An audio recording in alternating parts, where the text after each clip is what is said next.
निन्नी के अनुपम सौंदर्य की खबर सुल्तान गयासुद्दीन को हुई तो उसने अपने घुड़सवारों को साफ कह दिया कि यदि वे उस लड़की को लाने में कामयाब नहीं हुए तो उनका सिर धड़ से अलग कर दिया जाएगा।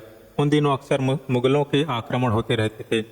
सिकंदर लोदी और गयासुद्दीन खिलजी ने कई बार ग्वालियर के किले पर धावा बोला, पर वह सफल नहीं हो सका। तब उसने आसपास के गांवों को नष्ट कर उनकी फसलें लूटना शुरू कर दी। उसने कई मंदिरों को तोड़ फोड़ डाला और लोगों को इतना तंग किया कि वे हमेशा भयभीत बने रहते। खासकर स्त्रियों को भय ही रहता। उन दिनों औरतों का खूबसूरत होना खतरे से खाली नहीं रहता, कारण मुगल उन पर आंखें गड़ाए रहते थे। गांव की कई सुंदर भूली लड़कियां उनकी शिकार हो चुकी थी। ऐसे समय में ग्वालियर के पास राई नामक गांव में एक गरीब गुर्जर किसान के यहाँ निन्नी नामक एक सुंदर लड़की थी। सिकंदर लोदी के आक्रमण के समय उसके माता पिता मारे गए थे और एक भाई के सिवा उसका संसार में कोई न था। वही उसकी रक्षा और भरण पोषण करता था। उनके पास एक कच्चा मकान और छोटा सा खेत था जिस पर वे अपनी गुजर बसर करते थे। दोनों भाई बहन शिकार में निपुण थे और जंगली जानवर मारा करते थे। दोनों अपनी गरीबी में भी बड़े खुश रहते और गांव के सभी सामाजिक और धार्मिक कार्यों में हिस्सा लेते थे। उनका स्वभाव और व्यवहार इतना अच्छा था कि पूरा गांव उन्हें चाहता था। धीरे धीरे निन्नी के अनुपम भोले सौंदर्य की खबर आसपास के क्षेत्र में फैलने लगी और एक दिन मालवा के सुल्तान गयासुद्दीन को भी इसका पता लग गया। वह तो औरत और शराब के लिए जान देता ही था। उसने झट अपने आदमियों को बुलवाया और राई गांव की खूबसूरत लड़की निन्नी गुजरी को अपने महल में लाने के लिए हुक्म दिया। अंत में 2 घुड़सवार इस काम के लिए चुने गए। सुल्तान ने उनसे साफ कह दिया कि यदि वे उस लड़की को लाने में कामयाब नहीं हुए तो उनका सिर धड़ से अलग कर दिया जाएगा और यदि वे उसे ले आए तो उन्हें माला माल कर दिया जाएगा। निन्नी गुजरी अपनी एक सहेली लाखी के साथ जंगल में शिकार हो गई। उस रोज शाम तक उन्हें कोई शिकार नहीं मिला और वे निराश होकर लौटने ही वाली थीं कि उन्हें दूर झाड़ी के पास कुछ आहट सुनाई दी। लाखी थक कर चूर हो गई थी, इसलिए वह तो वहीं बैठ गई, किंतु निन्नी अपने तीर और भालों के साथ आगे बढ़ गई। झाड़ी के पास पहुंचने पर उसने शिकार की खोज की, पर उसे कुछ नजर नहीं आया। वह लौटने ही वाली थी कि फिर से आहट सुनी। उसने देखा कि झाड़ी के पास एक बड़े वृक्ष के पीछे से 2 घुड़सवार निकले और उसकी ओर आने लगे। पहले तो नन्ही कुछ घबराई, लेकिन फिर अपना साहस जुटाकर वह उनका सामना करने के लिए अड़कर खड़ी हो गई। जैसे ही घुड़सवार उससे कुछ कदम दूरी पर आए, उसने कड़कती हुई आवाज में चिल्लाकर कहा, तुम लोग कौन हो और यहाँ क्यों आए हो? दोनों सवार घोड़ों से उतर गए। उनमें से एक ने कहा, हम सुल्तान गयासुद्दीन के सिपाही हैं और तुम्हें लेने आए हैं। सुल्तान तुम्हें अपनी बेगम बनाना चाहता है। सवार के मुंह से इन शब्दों के निकलते ही निन्नी ने अपना तीर कमान पर चढ़ाकर उसकी एक आंख को निशाना बनाकर तेजी से चला दिया। तीर दूसरा तीर दूसरी आंख पर चलाया, किंतु वह उसकी हथेली पर अड़कर रह गया क्योंकि सवार के दोनों हाथ आंखों पर आ चुके थे। इसी बीच दूसरा सवार घोड़े पर चढ़कर तेजी से वापस लौटने लगा। निन्नी ने उस पर पहले भाले से और फिर तीरों से वार किया। वह वहीं धड़ाम से नीचे गिर गया। पहले सवार की आंखों से खून बह रहा था। निन्नी ने एक भाला उसकी छाती पर पूरी गति से फेंका और सीखकर वह भी जमीन पर लौटने लगा। फिर निन्नी तेजी से वापस चल पड़ी और हाँफती हुई लाखी के घर पहुंची। लाखी पास के नाले से पानी पीकर लौटी थी और आराम कर रही थी। निन्नी से घुड़सवारों का हाल सुन उसके चेहरे का रंग उड़ गया। निन्नी ने उसे हिम्मत दी और शीघ्रता से वापस चलने को कहा। दूसरे दिन पूरे राई गांव में निन्नी की बहादुरी का समाचार बिजली की तरह फैल गया। ग्वालियर के राजपूत राजा मान सिंह तोमर को भी इस घटना की सूचना मिली। वे इस बहादुर लड़की से मिलने के लिए उत्सुक हो उठे। उसके बाद तो जो भी आदमी राय गांव से आता वह इस लड़की के बारे में अवश्य पूछता। एक दिन गांव का पुजारी मंदिर बनवाने की फरियाद लेकर मान सिंह तोमर के पास पहुंचा। उसने निन्नी की वीरता के कई किस्से राजा को सुनाए। राजा को यह सुनकर बड़ा आश्चर्य हुआ कि निन्नी अकेली कई सुअरों और अन्य भैंसों को केवल तीरों और भालों से मार गिराती है। अंत में मानसिंह ने पुजारी के द्वारा गांव में संदेश भेज दिया कि वे शीघ्र ही गांव का मंदिर बनवाने और लोगों से मिलने गांव आएंगे।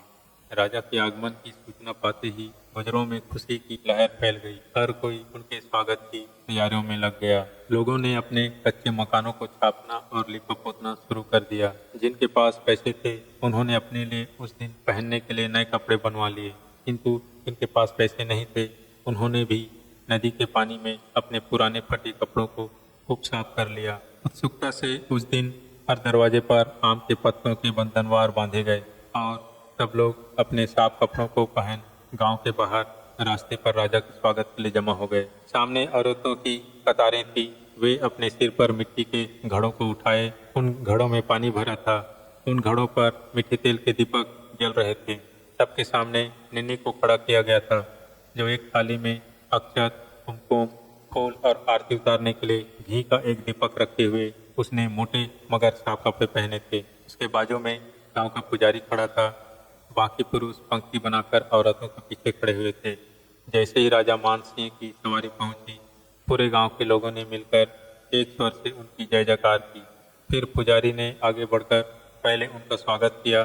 उनके भाले पर हल्दी और कुमकुम का टीका लगाया और माला पहनाई। राजा ने ब्राह्मण के पैर छुए और पुजारी ने उन्हें आशीर्वाद दिया।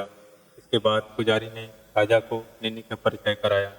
निन्नी सिर झुकाए खड़ी थी। उसने झट कुमकुम अक्षत राजा के माथे पर लगाया, फूल उनकी पगड़ी पर फेंके और आरती उतारने लगी। मान सिंह की निगाह निन्नी के भोले से सुंदर मुखड़े पर अटकी हुई थी। आरती समाप्त होते ही मान सिंह ने देखा कि निन्नी के फेंके फूलों में से एक जमीन पर गिर पड़ा है। उन्होंने झुककर उसे उठाया और अपनी पगड़ी में खोस लिया। कई स्त्रियों ने यह दृश्य देखा और आपस में एक दूसरे की तरफ देखते हुए मुस्कुराने लगी। विशेषकर लाखी चुप न रह सकी और उसने निन्नी को सिकुटी देकर धीरे से कान में कह ही दिया, राजा ने तुम्हारी पूजा स्वीकार कर ली है। अब तो तू जल्दी ही ग्वालियर की रानी बनेगी। यह सुनते ही निन्नी के गोरे गालों पर लज्जा की लालिमा छा गई। चल हट कहकर वह भीड़ में खो गई और राजा मंदिर की ओर चल पड़े। मंदिर के पास ही राजा का पड़ाव डाला गया। रात के समय लोगों की सभा में राजा ने मंदिर बनवाने के लिए 5,000 रुपये के दान की घोषणा की। गांव में कुआं खुदवाने तथा सड़क सुधारने के लिए 10,000 रुपये देने का वादा किया। अंत में राजा ने गांव के लोगों को मुगलों से सतर्क रहने को कहा, साथ ही मुगलों से सामना करने के लिए तैयार रहने को कहा। राजा मान सिंह तोमर ने सबके सामने निन्नी की चुनी हुई बहादुरी की भी तारीफ की और दूसरे दिन निन्नी के हाथों से जंगली जानवरों के शिकार को देखने की इच्छा प्रकट की। पुजारी ने निन्नी के भाई अटल की ओर इशारा किया। अटल ने बिना निन्नी से पूछे खड़े होकर स्वीकृति दे दी। इसके बाद बहुत रात तक भजन कीर्तन हुआ और फिर लोग अपने अपने घर चले गए। दूसरे दिन शिकार की तैयारियां हुई। राजा मान सिंह के लिए एक मचान बनाया गया। निन्नी ने अपने सब हथियार साफ करके उन्हें तेज किया। बीच बीच में निन्नी विचारों में खो जाती। कभी ग्वालियर की रानी बनने की मधुर कल्पना उसे गुदगुदा जाती, तो कभी अपने एकमात्र प्रिय भाई का ख्याल, गांव का सुखी स्वतंत्र जीवन, साफ नदी का शीतल जल और जंगल के शिकार का आनंद उसे दूसरे संसार में ले जाते। इसी समय अटल ने तेजी से घर में प्रवेश किया और निन्नी को जल्दी चलने के लिए कहा। राजा ने जंगल की ओर कूच कर लिया था। इसी समय लाठी भी आ गई और निन्नी अपनी सखी लाठी के साथ शिकार के लिए चल पड़ी। कुछ हथियार निन्नी रखे थे और कुछ उसने लाठी को पकड़ा दिए थे। जंगल में राजा के आदमी ढोल पीट रहे थे ताकि जानवर अपने छिपे हुए स्थानों से बाहर निकल पड़े। राजा मान सिंह मचान पर बैठे थे। निन्नी और लाठी एक बड़े झाड़ी के नीचे खड़ी हुई थीं। थोड़ी देर बाद हिरण और अन्य जानवर झाड़ी से निकले। हिरणों का झुंड भागने लगा। निन्नी ने एक तीर जोर से चलाया जो मादा हिरण को लगा और वह वहीं गिर पड़ी। नर हिरण तेजी से भागा पर निन्नी ने उसे भी मार गिराया। इसके बाद 3-4 हिरण और एक एक तीर में मार गिराए। इसके बाद निन्नी ने दौड़कर 2 हिरण के बच्चे को गोद में उठा लिया जो अकेले बच गए थे। उन्हें उठाकर निन्नी एक झाड़ी के नीचे ले आई। मान सिंह ने यह दृश्य देखा और मन ही मन निन्नी के कोमल हृदय की प्रशंसा करने लगे। इसके बाद तो एक एक करके कई जंगली जानवर बाहर निकले और निन्नी ने कभी तीरों और कभी भालों से उन्हें मार गिराया। फिर एक बड़ा जंगली अरना भैंसा निकला। निन्नी ने पूरी ताकत से 2 तीर चलाए जो सीधे भैंसे के शरीर को भेद गए, किंतु वह गिरा नहीं। घायल होने के कारण वह क्रोध में आकर घाड़ता हुआ निन्नी की ओर झपटा। मान सिंह ने अपनी बंदूक निकाल ली पर वे भैंसे पर गोली चलाने ही वाले थे कि उन्होंने देखा निन्नी ने दौड़कर अरने भैंसे के सिंग पकड़ लिए हैं और पूरा जोर लगाकर वह उन्हें मरोड़ रही है। फिर बिजली की सी गति से उसने एक तेज भाला उसके माथे पर भोंक दिया। भैंसा अंतिम बार जोर से चिंगाड़ा और जमीन पर गिर पड़ा। मान सिंह मचान से उतरे और सीधे निन्नी के पास गए। उन्होंने अपने गले से कीमती मोतियों की माला उतारी और उसे निन्नी के गले में पहना दी। निन्नी ने झुककर राजा को प्रणाम किया और एक ओर हो गई। लाखी ने देखा राजा और निन्नी चुप खड़े हैं। वह जानवरों के शरीरों से तीर और भाले निकालने का बहाना कर वहां से खिसक गई। तब मानसिंह ने निन्नी का हाथ अपने हाथों में लेते हुए कहा, शक्ति और सौंदर्य का कैसा सुंदर मेल है तुम में।